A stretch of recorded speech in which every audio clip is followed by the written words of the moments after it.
Hi guys, welcome back to my channel.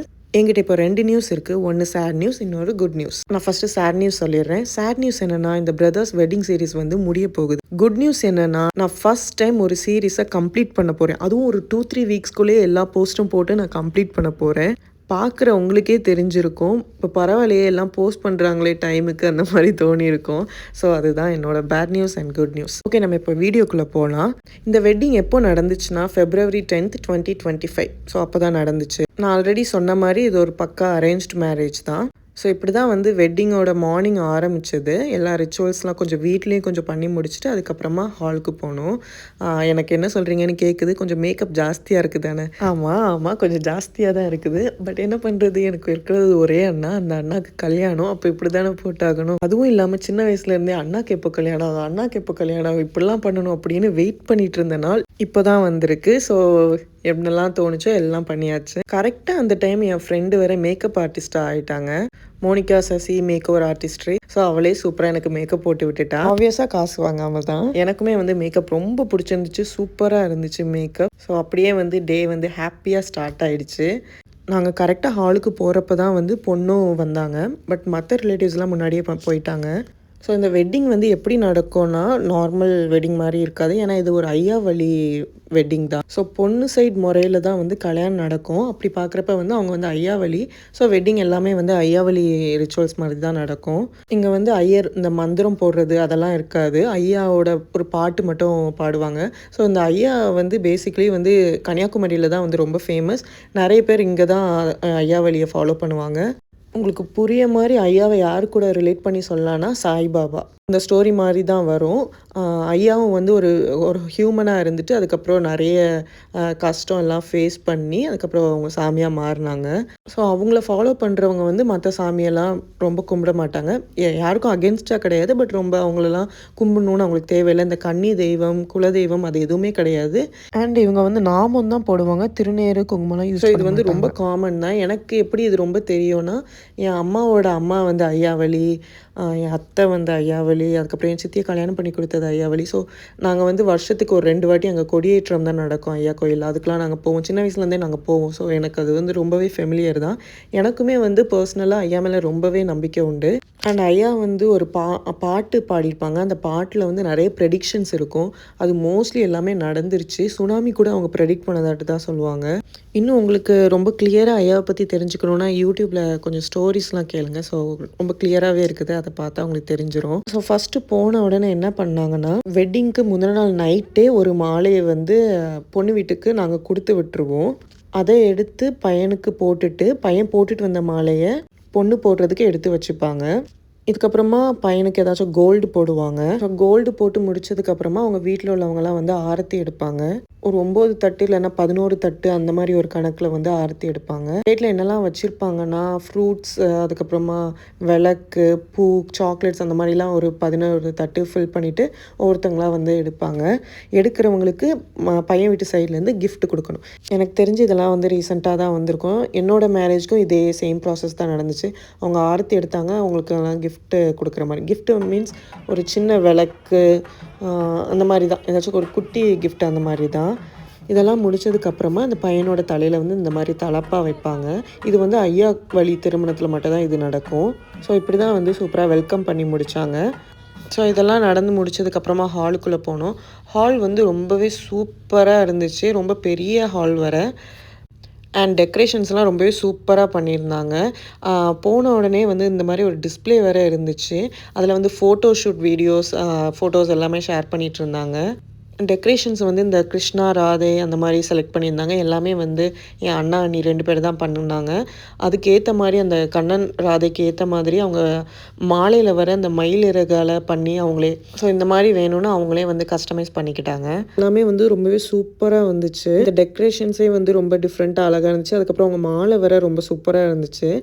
So நாங்கள் வந்து ஸ்டேஜில் போய் உட்கார்ந்த உடனே எங்கள் ஃப்ரெண்டில் ஒரு விளக்கு வச்சு அதில் வந்து விளக்கேற்றினாங்க பொண்ணோட அக்கா வந்து. ஸோ அதெல்லாம் முடிஞ்சதுக்கப்புறமா வந்து பொண்ணு வந்தாங்க. பொண்ணு வந்து சூப்பராக ஒரு பிங்க் கலர் saree கட்டிட்டு வந்தாங்க. பட் இது வந்து முகூர்த்த பட்டு கிடையாது. ஃபஸ்ட்டு இதை வந்து மாமன் பட்டுன்னு எங்கள் ஊரில் சொல்லுவாங்க. இதுக்கப்புறமா நாங்கள் போய் அந்த முகூர்த்த பட்டை கொடுப்போம். அதுக்கப்புறமா அவங்க செகண்ட் saree சேஞ்ச் பண்ணிவிட்டு வருவாங்க. ஸோ பொண்ணு மட்டும் வந்து கொஞ்சம் ரிச்சுவல்ஸ்லாம் தனியாக பண்ண வச்சாங்க. அதுக்கப்புறமா அவங்களோட தாய் மாமா, பங்காளி முறைலாம் வரும்ல, அவங்கலாம் வந்து கொஞ்சம் ரிச்சுவல்ஸ்லாம் பண்ணுனாங்க. ஸோ அது கூடவே வந்து அவங்க தாய் மாமாலாம் வந்து பொண்ணுக்கு வந்து ஏதாச்சும் கோல்டில் கொடுப்பாங்க.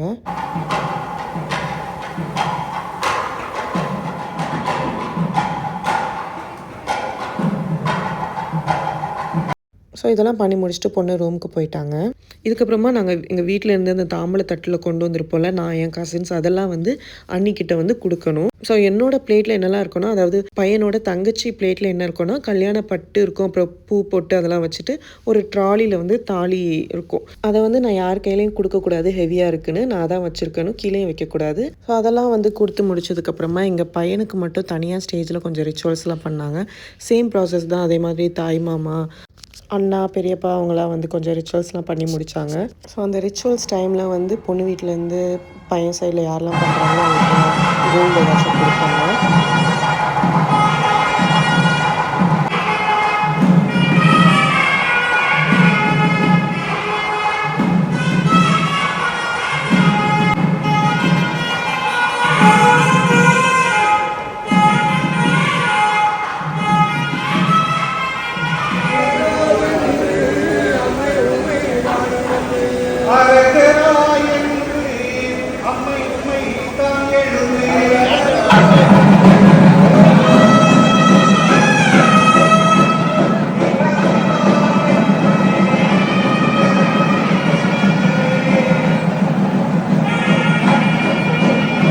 ஸோ கல்யாணம் வந்து இப்படி தான் வந்து சூப்பராக நடந்து முடிஞ்சுது. So happy married life bro and our sweet அண்ணி.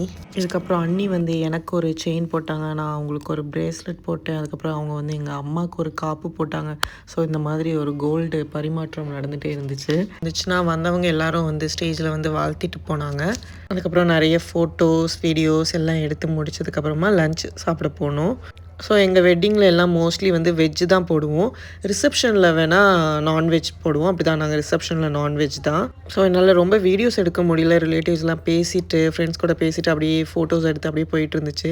ஸோ வீடியோஸ்லாம் ரொம்ப எடுக்கலை. பட் சாப்பாடு வந்து இந்த அவியல், சாம்பார், பருப்பு அப்படி தான் வைப்போம்.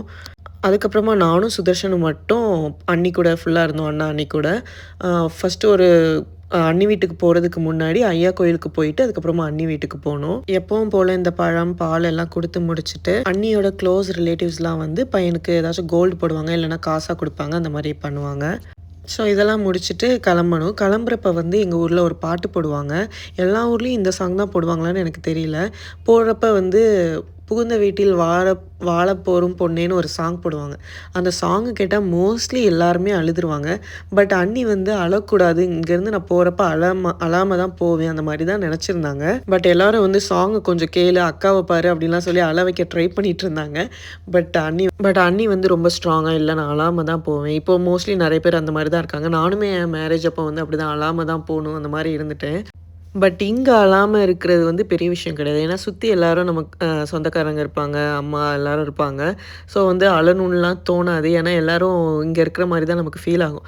பட் பையன் வீட்டுக்கு போனோடனே அங்கே எந்த ஒரு பாயிண்ட்லேயும் டக்குன்னு அழுக வந்துடும். அப்படி தான் வந்து எனக்கு நடந்துச்சு. நான் கூட அண்ணி பரவாயில்ல, ரொம்ப ஸ்ட்ராங்காக இருக்காங்கன்னு நினச்சேன். ஆனால் அப்படிலாம் இல்லை.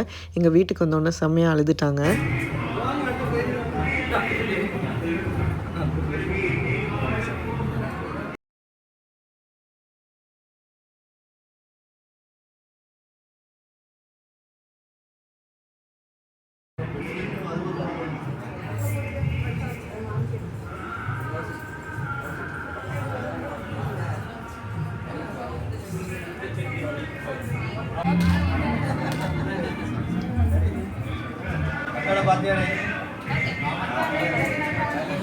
ஸோ அன்றைக்கி வந்து நான் நோட் பண்ண ஒரு அழகான விஷயம் ஒன்று நடந்துச்சு. அது என்னதுன்னா, சௌமி வந்து செம்மையாக அழுதுட்டாங்க. சௌமி யாருன்னா என் அண்ணியோட அண்ணா ஒய்ஃபு. ஸோ அவங்க 2 பேரும் நாத்தனார் அந்த மாதிரி வருவாங்க. பட் அவங்கள விட்டு பிரிஞ்சு போகிறதுன்னு நினச்சி ரொம்பவே அழுதுட்டாங்க. பட் அன்றைக்கி வந்து ஃபஸ்ட்டு யார் இப்படிலாம் சொன்னாங்கன்னா, அழாமல் நீங்கள் போங்கணும் அண்ணின்னு சொல்லி கொடுத்ததே சௌமி தான். பட் அவங்க ரொம்ப அழுதுட்டாங்க. ஸோ அதை பார்க்கவே ரொம்ப க்யூட்டாக அழகாக இருந்துச்சு.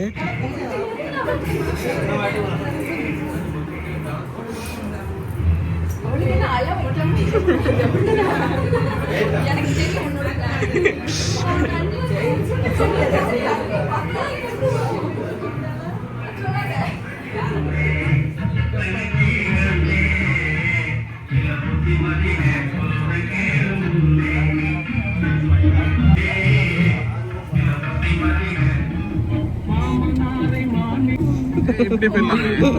Candy ready candy.